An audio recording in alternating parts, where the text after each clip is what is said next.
पंडित जी ने हिमालय राज से कहा कि कन्यादान कराएं, कराइए। शंकर जी से पूछा तुम्हारा नाम, हाथ में सुपारी और नारियल थोड़ा फूल चावल देके संकल्प छुड़ाना कन्यादान का। नाम शंकर, पिता का नाम, भगवान भोलेनाथ जी ने उनको देखा, पहले पंडित जी को देखकर बोले शंकर। दादाजी का नाम शंकर, गोत्र शंकर। अब जैसे शंकर बोले इतने में तो पंडित जी उठ के खड़े हो गए, ये कहीं पी के आया है, कहीं पिया हुआ है, ये कैसी बात कर रहा है? ये दूल्हा है।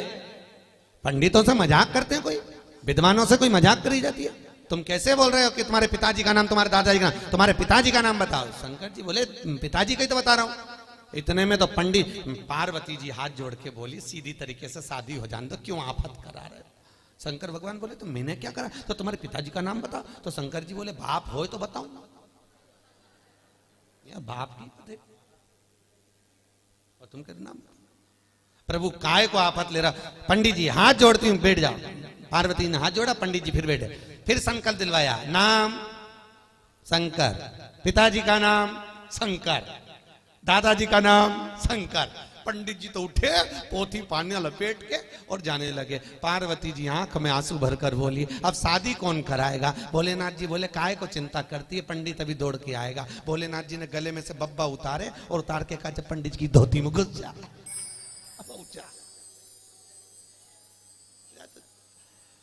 और जो बब्बा गए और बाबा जाके जैसे ही बैठे पंडित जी के पास में सामने, पंडित जी दौड़कर मंडप में आकर बैठ गए और ऐसे मंत्र पढ़े, ऐसे मंत्र पढ़े नॉन स्टॉप, कोई बोलने वाला नहीं, कोई रोकने वाला नहीं। पंडित जी पढ़े जाए। इतने में पार्वती बोली मर जाएगा बेचारा बामन।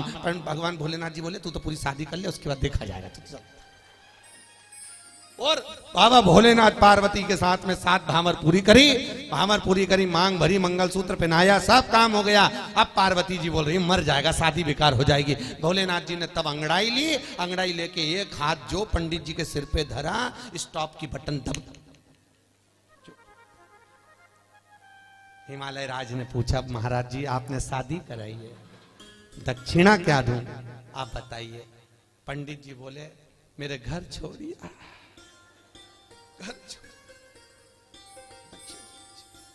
तू मेरे घर छोड़। ऐसा अलमस्त मेरा शिव है महाराज जी। पहले तो इतनी कथा होती नहीं थी, आज के जमाने में इतनी कथा क्यों हो रही है? हमने कहा देखो भैया सतयुग में भी भगवान का नाम खूब चलता था, हाउ माल अच्छा बिकता था, हाउ त्रेता में भी अच्छा बिका, द्वापर में भी अच्छा बिका। पर भगवान स्वयं शंकर ने सोचा भैया ये कलयुग चल रहा है और कलयुग में माल बेचना बहुत भारी पड़ रहा है, इसलिए उन्होंने सेल लगा दी। हर वैरायटी का माल है। राम कथा सुनना है, भागवत कथा सुनना है, पद्म पुराण, नर्मदा पुराण, श्रीमद् भागवत, शिव महापुराण, जो सुनना है तुम्हारा मन, ये तो सेल लगी हुई है। उसमें से ग्रहण करना आपको है कि आप कितना ग्रहण कर कर अपने जीवन में उतार सकते हो और अपने जीवन को सार्थक बना सकते हो। ये अंग्रेज ने पूछा इसकी एक्सपायर डेट, समाप्ति की तारीख, जैसे टेबलेट पे लिखा रहता ना एक्सपायर डेट, इसकी एक्सपायर डेट क्या है?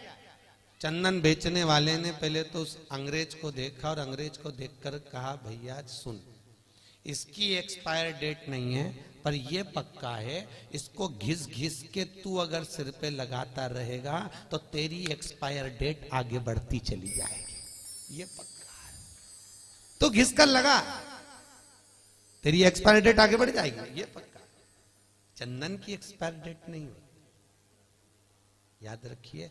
अकाल मृत्यु वो मरे जो काम करे चंडाल का, काल उसका क्या बिगाड़े जो भक्त हो मां काल का। शिव की आराधना अगर आप कर रहे हैं, शंकर की करुणा यदि आपके ऊपर है और शिव की अर्चना में आप एक क्षण, एक पल, एक घड़ी, एक मिनट के लिए भी अगर भगवान की कथा में पहुंचे हो तो परमात्मा कहीं ना कहीं आपको उस सुख का अनुभव अवश्य कराए।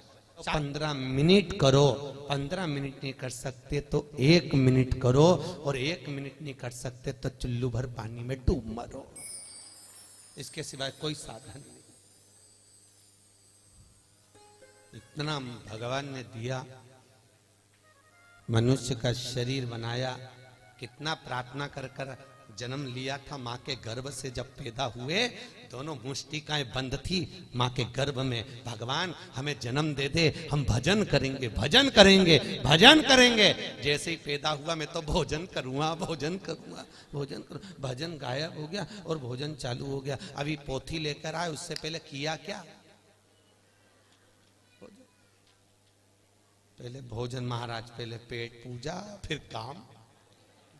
जरूरी शास्त्र कह रहे, गलत नहीं करा आपने, बिल्कुल सही करा। हम ये नहीं कर रहे। हमसे कई लोग पूछते हैं क्यों महाराज जी कथा सुनने के लिए कोई व्रत करना पड़ेगा?